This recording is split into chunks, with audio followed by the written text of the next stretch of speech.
Problemas para hacer el molino, no te preocupes, esto a todo el mundo le pasa porque es uno de los ejercicios más difíciles del kettlebell. No por una dificultad real, sino por la incomprensión de lo que está sucediendo. Es un gran excéntrico. El molino es un gran excéntrico que estimula la cadena lateral y toda la vía espiral, que las podés encontrar en el coso este que tenés acá arriba para saber cómo son las vías y qué músculos están involucrados. Antes de empezar, esto es lo que no hay que hacer. Esto es lo que no hay que hacer. Esto es lo que no hay que hacer. Doblar la columna, ¿ok? El movimiento es desde las caderas y desde la zona media alta de la columna, pero no desde la columna baja. Vamos a usar el mejor video de este canal con las mejores explicaciones. El video uno de los más vistos para entender definitivamente el molino. La regla del bastón es fundamental porque te va a ayudar a mantener la cadera encima del talón y que la carga se mantenga sobre la zona posterolateral del miembro inferior, que en el caso del dibujo es el derecho. Una vez que tenés muy bien ejecutado eso,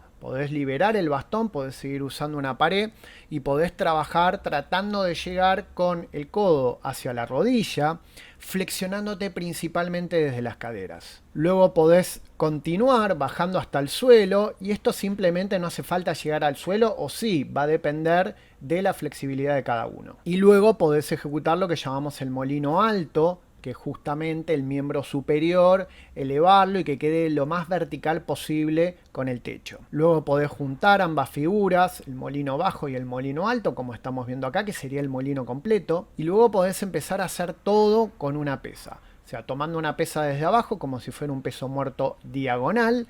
Luego podés sostener la pesa por encima, que sería el molino propiamente dicho. Y finalmente, si querés meter más carga y estimular más este molino, vas a tener que agarrar peso por debajo y peso por arriba, que sería lo que llamamos el molino completo.